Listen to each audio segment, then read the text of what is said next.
And we are back with ND Out Loud, part of ND Hive, and we have taken a really, really long break. So we are super happy to be back. We took some breaks because we had some things going on. Watch some of our shorts if you want to catch up. Not important, but we are back. And I'm going to introduce myself again. I'm Danielle. I'm the founder and CEO of ND Hive, ND Out Loud, Capacity Works, and DanielleRalston.com. And what is all of that? Everything is about building better for those of us that are neurodivergent. Every single thing all fits together. They're all different wings of the same exact thing. I have my MBA. I'm an MSW. I'm not currently licensed because I don't like rules. I'm also an ADHD CCSP, and I am working on my PhD in behavioral psychology. And I am here to tell you, you can live differently. I promise that there is something different out there for you. If you are neurodivergent and you've just gotten diagnosed, or heck, you've been diagnosed a long time and still trying to figure out your brain, we got you, because we can help you live it in the practical every day. So Shay, can you introduce yourself, please? Sure. I'm Shay Woodward. I'm the Director of Coaching and People with ND Hive, and we are just building things that I had been searching for years and just found everybody within the last year. I also have a degree in psychology, and I'm also a life coach and a relationship specialist in helping people and learning how to communicate because we all know we have issues in the first place. And then let's just add a little sprinkle of, ADHD in there and let's see how that really does not work. Yes. And why are we experts? One, we have our degrees, we have fancy certifications. I have on the website, I have 50 certifications, and I had AI count them. I put them out my file folder in, and I have 77. Oh. 77 coaching certifications. Yeah, I have all these fancy certifications, but want to know what my best certification is? I am AuDHD. I'm ADHD and autistic together. I am 50 years old, and I have lived this life for 50 years. So that's why I can say with authority what we're all about to say. And Shay, what is your diagnosis? AuDHD. And it's been a ride to figure this all out. I knew I was ADHD for probably the last decade or so, but the new components kind of shaken things up a little bit, but in a good way. So it's been helping me be able to understand myself more. And it's really helped me to be able to communicate with my husband a lot better, which has been fabulous. That helps. Okay, So let's dive in. We're talking about what is ADHD. We all know what ADHD is from the clinical, what is ADHD? Now, let's actually talk about what attention deficit is. And if you are or have been diagnosed with ADHD and been told that you have attention deficit problems, and then can sit down and read a 600-page book in one sitting, you don't have attention deficit issues. You have activation issues. And the difference between those two things is the difference between hating yourself for 10 years and finally understanding how your brain works. Honestly, that's the difference. That's the big difference. So we're going to walk through one of our authority matrix pages and articles on our website because I was tired of every definition of ADHD missing the point. Every definition of ADHD and executive dysfunction and AuDHD, you're about to, if you follow us, you're about to be finding a million different articles on our website because I am sick of what the world is telling us. I'm sick of it. And I'm done letting the world decide who we are. We need to be counter what the culture is here at ND Hive. We don't want to be hive-minded. We want to be counterculture and have fun with it. So if you spend your days struggling, frustrated, not understanding why you can't do things, let's dive in. So the standard clinical definition of ADHD is persistent patterns of inattention, hyperactivity, and impulsivity. But what does it mean for people that we coach? And this is why we wrote a new definition. ADHD isn't a freaking focus problem. It is not. I promise it is absolutely not a focus problem. I can focus on whatever I want. Don't ask me about my current hyperfocus. We will not discuss that now because we'll never get this episode done. ADHD is an activation problem. Your brain knows what to do. Mm-hmm. You know what you need to do. Nobody needs to tell you what you need to do unless you don't want to think of it. We also have that problem. We have decision fatigue. That is a piece of it. But we know what to do. Our brain knows what to do. We just can't start. We just can't start it. Which is true. Everything. I mean, how many times have you tried? You're like, I got to get this done. I got to get this done. I got to get this done. And then somebody's like, hey, let's just do it. Ready, set, go. And for some reason, having somebody else say that to you, that gets you into that first step. And it's that first step problem. It's not the attention deficit. Do you have deficit in your attention? Absolutely not. I'm paying attention to 9 million things at the same time. There's zero deficit in attention. Right. But what I do have is 47 tabs, 2,477 tabs open in my brain. Multiple of them are playing different kinds of music. Mm-hmm. The one I'm currently on is frozen. I don't know where all the sounds are coming out from. Where's that tab I actually need? I know it's here. I know it's here. I just can't find it. And I can't find it here. Right. And then I get stuck because I'm trying to find it. And I need that thing and I can't find that thing. And how do I get that thing? And how do I help make myself find that thing? But there's all of these things going on at the same time and I can't focus in on the one thing. That is being ADHD. It's not a lack of attention. It's an excessive amount of attention.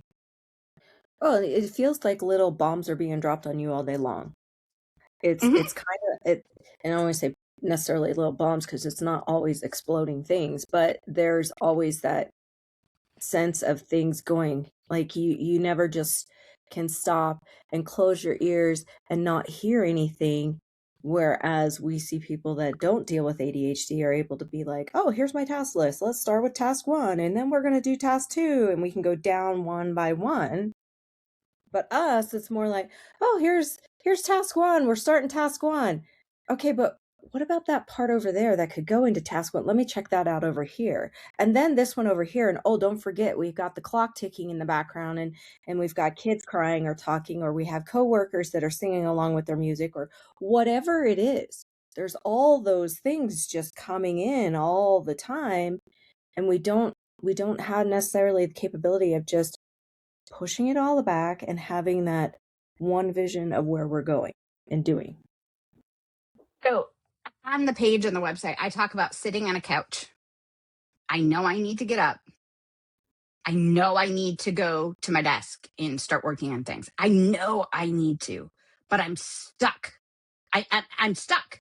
I'm completely and totally stuck thinking about how to get up, what I've got to do to get up. Like the process of getting up is so overwhelming. And you want to know why that is. And I've talked about this. You've heard me talk about this on podcasts before. For every one action for a neurotypical person, and one action for a neurotypical person is get up, get ready, go to work in the morning. That's one action for a neurotypical person. For me, to get out of bed is 135 thoughts. To take a shower is another 135 thoughts. To brush my teeth is 135 thoughts. To get dressed is 935 thoughts.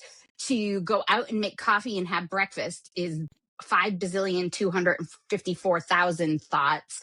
To get to my desk and remember what it was I was supposed to work on and do is another 9 million thoughts.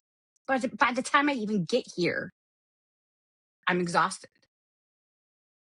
But then there are days that I'm sitting on the couch and the thought of thinking all of those thoughts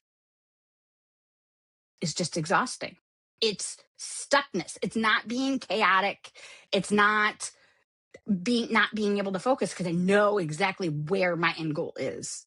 But my brain and my body are not on the same team. Right. Right. And I know I keep saying stuckness, but this is executive dysfunction. That's one of the clinical terms for it. So the thing that most people get wrong about ADHD is the chaos. They think it's all chaos, the 47 tabs, all of the things. But the chaos is a symptom. The problem is stuck. The problem is being stuck. So Yep. Shay, Mhm. what do you tell clients who are just stuck? And obviously ND Hive, this is one of the big things that's why we're here, to help you get unstuck. But what do you tell to somebody who is just sitting there and can't get unstuck? Well, first I'll ask him, like, what is it that you have to do? What are the things that do you have this list that's 5,000 things long, or do you repeatedly write the same list over and over again? And what is it that you're stuck in? Because we're not all stuck in the same way. Some of us are stuck because there's so much to do. Some of us are stuck because we're fatigued with decisions. Some of us are stuck because we just are overwhelmed just with life in general. We're overtired. We haven't been eating, things, all the little things. So we do address some of those issues first. And we ask, have you eaten anything lately? Well, no. Okay, let's try that first. Oh, okay. Then they go and eat. Okay, now we're going to check back with you. How are you doing? That's one way that we start it. Another way is when they tell me what's on their list, if it's something that's big, like, oh, I've got to read 10 chapters in my book. Okay. And people are like, well, just start reading. Well, that's not easy to just do it. So I'll say, okay, how about you go read one page and then come back? Let's start with just one page. Break your big things down to these small tasks. I have to clean my house. It's such a mess. Okay. One step, go around, pick the trash up off the floor.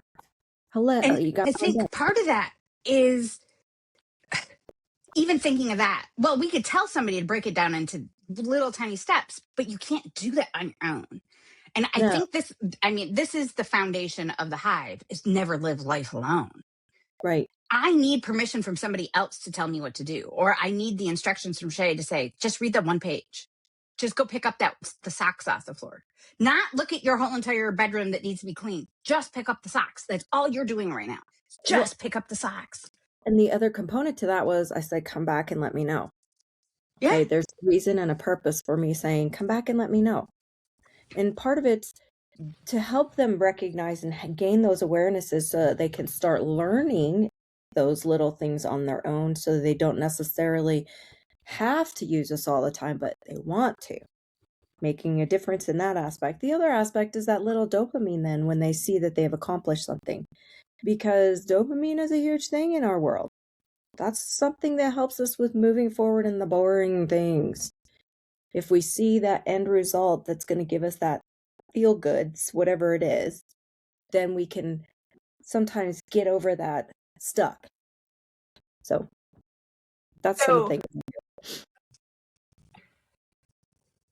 Something that I hear from new potential clients or people who are in denial that they have ADHD is, well, I can't be ADHD because I can hyperfocus.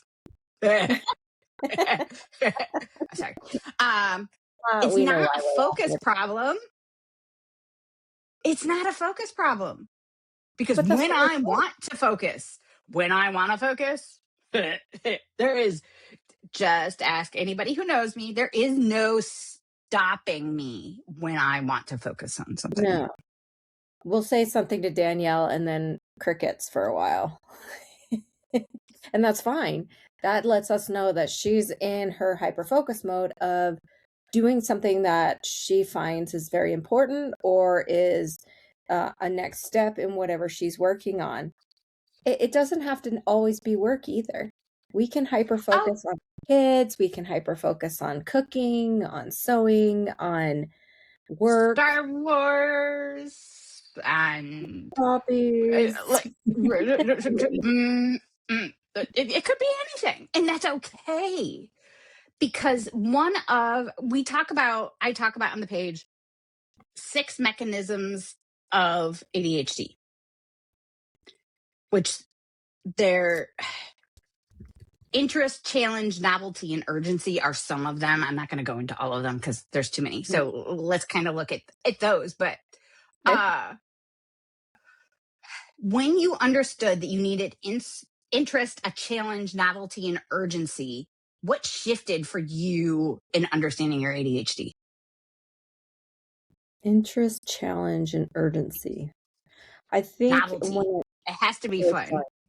Novelty. Well, and I think that's the big part of it is what do we classify as fun? What do we classify as novelty? So when you it kind of goes along the same lines of saying, "Oh, just go relax, just chill." Besides the fact that I want to punch somebody for saying that to me, it's because I don't necessarily know how to do that according to what everybody else is telling me to do. So they'll say, "Go relax, go lay down and take a nap." No. Does that really work? I mean, for some people it's fantastic, but for some of us who can't shut our brains down, going and laying down, what does that do? It just increases the, more. So it's the same thing with having, say the three of them again. See, my brain was so fast in trying to get to the answer. I've Interest, lost. challenge, novelty, and urgency. Okay, interest, challenge, novelty, and urgency. When I figured those out, it made it a lot easier for me to do the things that weren't necessarily the fun side of it because it brought the fun side of it. So even in our Mhm. creative things, the creative side and learning new stuff isn't necessarily interesting for all of us, or it feels very hard, but when we do it and we get to that point and we see the novelty side of it, it's great. Like the end So result. the thing that came up a lot over the last month, obviously, is taxes. Okay, great. But I can't get my taxes done. That's not interesting, novel, or challenging. Well, no, it's challenging, but challenging in a terrible way. In a So, how do negative. I make myself do it? Bring some dopamine in it. Yes. Have And something to I play with did your this hands. so many times with people. Like, okay, go get your favorite drink. Go get your favorite snack food. Do something goofy and funny. Turn on your favorite music. Get some dopamine. Get some Hmm. dopamine. Oh, yeah. The dopamine can be such a small thing too. We don't realize that it could be just something as simple as a favorite piece of candy or a nice piece of chewing gum that we like that flavor or a nice drink or Or having the things off. tumbler that you love. The Mm-hmm. tumbler that you love. So, for anybody wondering what's on my tumbler, it's little bees. Bees, and I Um, got bees on my coffee mug, so it's or I have stickers on another mug. And yes, I have multiple mugs. And I have a cute cup. And Mhm. I have, like, Well, if we you have our need three toys on our drinks, desk. What toys do you have on your desk? I mean, I've got some type of I pottery. took a picture and I posted on Instagram. How do you get ready for a podcast recording marathon? I have all kinds of fidgets in front of me. Um, but how do you have to bring dopamine into it? And dopamine for us, so dopamine is something that we need. It is our motivation factor. And ADHD brains have fewer receptors for picking up dopamine, and we need faster uptake of it because we burn through it faster. So it's just a bad combination. That's how our brain is wired. But we need to translate that into what does that actually mean at 9 a.m. on a Tuesday when I got to get something done? And the words "just be more disciplined," write it down, get a planner, do not work. Do you know how many planners I used to have sitting in my house? I even had a I friend who still had do. 30 planners in her house. I I don't know if she still still do has. that. I keep the ones I've used for a while, but I mean, how many have we bought with the intention of using them to help organize Oh, us? all of them. I now have a rule for planners. They have to be undated because I might use it for one day. I might use it for 2 weeks. I might not touch it for 3 years, but it's undated. So I can come back to it and I can use it. And there's no guilt there. So I do, dopamine, there is a lot of dopamine in planner, buying pretty planners. And so I let myself do that now. But now I have an understanding of why my brain wants that. I might Mhm. want a different texture paper. I might want a different color paper. I might want a different texture notebook cover. I might want something with stuff all over it. I might want something with nothing on the page, just a blank page. I might And want don't forget the somebody to pens. tell me how to write things down. Right, and don't forget the pens that gotta go with it. Absolutely. One day you might want your Mickey ear pen. The another day you might want the poo pen. Another day you might just want the Bic pen, you know? It's what works for you. And the problem Mm-hmm. is that we try to fit all of what we think we should be doing according to what's considered normal. Mm-hmm. But what's normal? There is no normal. And learning that I can stack 9,000 different ways to do one habit was life changing for me. Mm-hmm. I can use a different color pen, a different color paper, a different kind of paper, a different planner, a different place in my house to sit and do it, a different mug, a different pair of headphones. I have like 4 different kinds of earbuds and 3 different kinds of headphones because I need the sensory differences between them in order to create dopamine for myself and have that novelty. Now that sensory part of it, that's Mm-hmm. something that's been interesting watching and observing in myself once I started understanding that it isn't just that I'm irritable. It isn't just that I want to be difficult, which, that's what a lot of what we're taught. Just wear the jacket. It's fine. No, it really isn't. It's itchy. It makes me feel like I've got weights on my shoulder. Just whatever the sensory thing is, I always thought it was me. But I mean, technically it was me. It was the way my brain was working, but not acknowledging it and being okay with it and saying, how can I do this differently? How can I do it so that it's okay for my senses? Mm-hmm. To allow me then not to have that part of my brain with the senses like over here just freaking out and pulling energy away from decisions and the things that I'm trying to get done and all of the above. Mm-hmm. And I think understanding the sensory piece is a big one. And we're not going to dive into the sensory piece too much here because that's much That'll longer take a while. conversation. Much longer conversation. But I think the other thing that we always need to understand, and doctors and therapists don't talk about this enough, is that ADHD brains have 2 modes. We have an internal mode and an all action mode. So it's all internal or all action. And we have a sticky switch between them. Yes, we do. So what does it look like when somebody gets stuck in internal mode? Not talking to anybody, not wanting to ask for help, can't ask for help, not doing anything, literally stuck on the couch in burnout, frustration.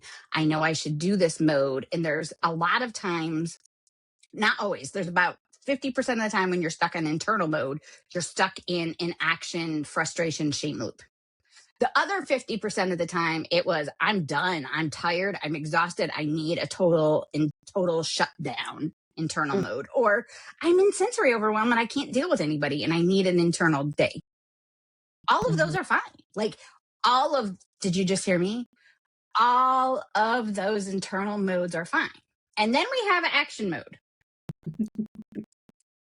where we're either hyper focusing and on a particular thing, or where not focusing anything on 9 million things, and eventually maybe one of those 9 million things might actually finally get done, but that's okay too. And part of where understanding that all of those modes are okay, because we've been told they're not. We have Yeah. been told that we're lazy, we're stupid, we're irresponsible, whatever, for that internal mode. And action mode is, why can't you just get organized and get something done? Why can't you do the right thing instead of the hyper focus thing? Why? Like, there's a lot of shame that goes all of those things. Mhm. Your brain is not broken. You're just wired for a different fuel system. I th- okay, now that I say that. So you're wired for a different fuel system. Like, literally, we need different fuel than other people do. And the Right. world keeps handing us regular crappy gas,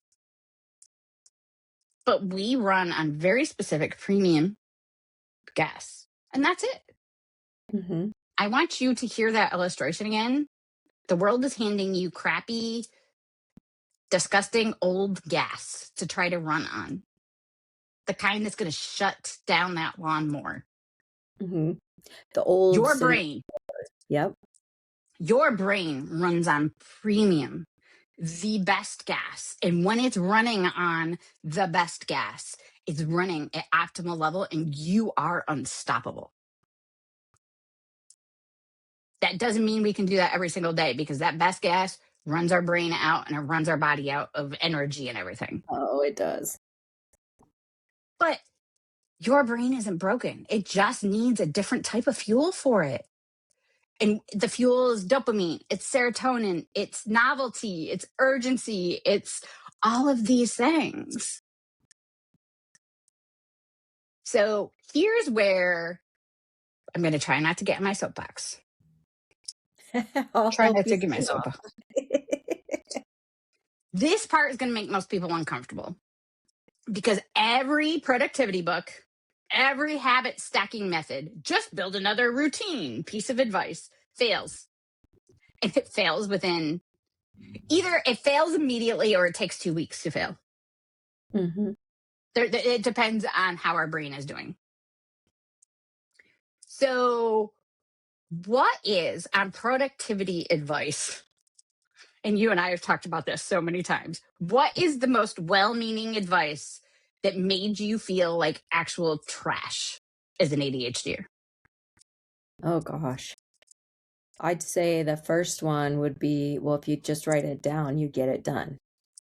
You know, my dad was very much a task person, and he'd walk around with a card in his pocket, pull it out, and so when we couldn't get things done or we didn't get it in the timeline that he thought we should have it done, then he'd get frustrated, or if he'd have to repeat himself. There's a lot of that where I do see that in a lot of parents. Well, I have to keep repeating myself. Can't you get it the first time? That one was a nasty one. Can't you just get it the first time? Well, apparently not if you're telling me 3 or 4 or 5 times. Or when they give you a list of things and they'd come back and they would be like, why didn't you get it finished? And it wasn't until my kids were diagnosed with ADHD that I even figured out myself. But that's when I started figuring out, oh, that doesn't work. Oops. That doesn't work for me. Why would I think it would work for them? Mm-hmm. Or we force ourselves into doing it. We force ourselves into neurotypical, like we're traumatized, beaten with it maybe. And sometimes I mean literally, sometimes I mean figuratively with productivity advice, even as kids, that we have to be productive to be successful, have to be productive. No, not in the same way you do. Like we just do things differently.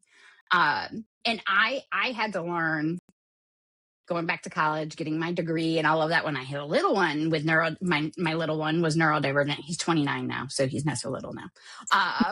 And learning that one task at a time with all of the details of the task. Go clean your room is not a task. Go pick up your dirty laundry and put it in the hamper and bring me the hamper. But at one step at a time. Go pick up your dirty laundry, put it in the hamper. That's one step. Go bring me hamper is step 2. Go get dirty dishes out of your room. Mm-hmm. Put them in the sink. It's that automatic thinking that just because I tell you what the task end result is means you know all the steps in it. Yep. And that's not most neurodivergent people don't. Even I don't. I'm a 50-year-old neurodivergent coach with however many certifications and degrees and all of that. And I still need somebody to give me all the tasks. Give me all of the steps to a task because I can't necessarily, on a good day, on one of my best days, I can absolutely process that out and that's not a problem. But on only a good day, that's not happening. Mm-hmm. Well, and how many of us are visual learners too? So we have to see what you're talking about. It's not you can just explain it. Like sometimes you have to walk into the room with the child and say, pick up your socks like this and do it. Mm-hmm. And then boom, it connects and then they can do it. And you might have to do that 5 or 6 times with them in a row before they remember how to do it on their own. But you want to know what? So does a neurotypical child. Children and adults I'll Mm-hmm. learn by watching, not by reading a book. You don't hand your 2-year-old a book to learn how to use a fork and a spoon. You show them how to use the fork and the spoon. Yep. And that is the same for every brain. I don't care the age of the brain. You talk to an 80-year-old who does not have dementia, that's in perfect health and all of that. And if they're learning something new, handing them a smartphone, you have to show them how to do it. Show them, not explain. Show them how to do it over. And I'm talking about somebody who is extremely intelligent, sharp, and able to do anything. You still Right. have to show them. You have to show a 22-year-old how to navigate a college campus. They need directions. They need to understand how college works because they don't know when they get there, which is why so many college kids fail their freshman year because nobody is showing them how to do it correctly. We learn by watching. Yep. And adults and people in the world expecting a neurodivergent brain that needs a few more steps in there to just learn and absorb by osmosis for something that doesn't exist is ableistic and traumatizing. That's traumatizing. And again, Well, a neurotypical person learns the same way too. We all learn the same way. right. But it's also the fact that it's setting them up to fail. Mm-hmm. Whether it's neurotypical or neurodivergent, we set them up to fail if we think handing them a piece of paper that says, here's the things you need to learn, and expect them to automatically understand just from that list, you're setting them up to fail. Mm-hmm. And we're not here to set them up to fail. We're here to teach, to educate, to help, and to find the ways that your brain is working, because all of us, and I get so frustrated when I hear people say, well, if you have ADHD, then it's the same as all of the others that have ADHD. I'm sorry, no, my ADHD is different than your ADHD, and it's different from their ADHD. It's not a one size fits all. If you And met one person that is neurodivergent, you have congratulations. You've met one type of neurodivergency. End of story. right. There are 3 of us in our house, my husband, myself, and my son. There are 12 kinds of neurodivergence between the 3 of us. I swear, some days. Yeah. Yeah. But that's fine. Everybody is different. And here's a superpower I want to talk about. In neurodivergence itself is not a superpower. Like, I'm not saying that. But we do have superpowers inside of neurodivergence. Neurodivergence is a train wreck. We get that. We know that. I'm with you, sister. But here's a superpower of neurodivergence. Do you know a neurotypical person is the same all the time? That can get kind of boring. Mhm. Did you know a Yeah. neurodivergent person is different every day? Okay, that's also part of the chaos of neurodivergence is my brain works different every day some days. Mhm. But And then once sprinkle a little bit of other things in there. yes, It's like, sensory overwhelm, yeah. hormones, yeah, all of that stuff in there. But that's where we thrive. We have Mhm. a different operating system, and that's okay. So we're going to give 3 tips right now that can help you if your brain is different every single day and you don't know how to recognize those patterns and get out of stuckness or whatever. And it's really easy. Body doubling, join the hive. Accountability, join the hive. Come be entertained by the hive. Yeah. And it's true. Right All now, 3 of them. and I'm body doubling. I have it on a separate computer over here, and I'm watching right now. There are 2 members entertaining each other right now. They are talking everybody else's ears off because they are hyper focusing together and they are keeping each other moving and they are providing the structure that they needed today. And the other 2 are getting work done and just listening to that chatter in the background. And then we have somebody else who's completely muted, has everything muted, and just having people on screen. He goes, it is so good to be here with other people. He posted this morning. I'm getting so much done and I can't even hear you. Isn't that interesting? We don't necessarily need to be engaged. We just need to have somebody there. Mhm. It's fascinating. So if I had to print something on a t-shirt, ADHD, again, is an activation problem, not an attention problem or a motivation problem or a productivity problem. Are those symptoms that can go along with neurodivergence? Yes. Are there symptoms? Yeah, we all have symptoms. We get a cold, we have symptoms. All of that is true. So when a client comes in and I cannot get motivated today, I just can't. I have no motivation today. What do you tell them? I'm like, okay, so what are you doing? I just let them start rambling, and I let them start just chattering and talking, because that's where sometimes they just need to verbalize out. They need to just say what's on their mind. And then once that's kind of dumped out of there, then I'm like, okay, so what is the first thing that you need to do today? Well, I have this, this, this, and this. Okay, that's great, but you can't do all 5 at once. What's the first? And they'll give me their first. I'll say, okay, so do you feel like you can start doing that now? Some will say, yeah, I just needed to have somebody there. Okay, great. Then let's start. Some are like, no, I still just don't feel like it. Okay, tell me more. Sometimes it's just allowing them to have their feelings for what they're really feeling for that moment. And then being able to say, is there anything else I can help support you with? I just need to do it. Okay. So how about I say 1, 2, 3, go, and you jump up and you do it, and then come back and tell me. And it could be the smallest thing. It could be the biggest thing. It could take somebody 2 minutes, and it could take somebody 2 hours. But it's just, 1, allowing them to feel what they need to feel. 2, allowing them to be able to just say, I don't want to today. And then if they say that, then we ask, is it of high priority today? Do you really have to have it done today? Well, yeah, I'm on a deadline. Okay, then we go down that route. Or, no, I really don't. Okay, is there something else that's high priority, and that's why you're in a little bit of conflict of being stuck? Mhm. And I It's think that what this boils down to, everything that Shay said, absolutely true. That's absolutely what we walk somebody through. But if you don't have motivation, come borrow somebody else's. Somebody else is going to walk you through it so that you can. That's it. You can, but you don't have to do it alone. Mm-mm. When we do life alone, and we are one of the few cultures in the world that isolates and tries to make you figure out on your own and to do things. Oh, yeah. Mm-hmm. Almost every other culture, women clean their homes together, do the laundry together, quilt together, cook together. I grew up in a very Italian family. We did everything together.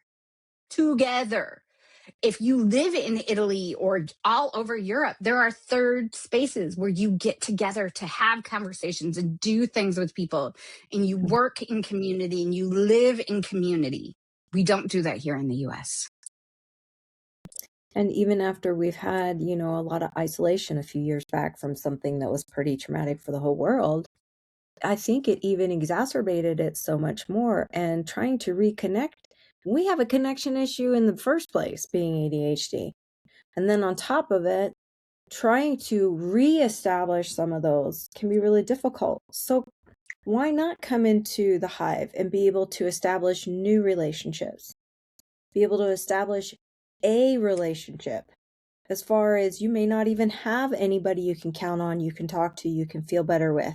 Why not start there? Absolutely. Okay. So, what is ADHD? It's just an activation problem. That's it. That's it. That's it. So, okay, you've listened to us. You're like, so what's next? Come to ndhive.com, join us. We're $39.99 a month for 58 hours a week. No, you did not hear me wrong. 58 hours a week of support from 7 a.m. to 5 p.m. Monday, Wednesday, Friday, and 7 a.m. to 9 p.m. Tuesdays and Thursdays. 58 hours a week of coaches that are on demand and available to you, and body doubling. Come do it. And 1,000,001 resources, or at least there will be 1,000,001 resources. I'm still building. I'm still writing. I'm getting there. come join us, because you don't deserve to live life alone. You deserve to live life in a community to get you and understand you and is not going to judge you for it. Have a good day, everybody.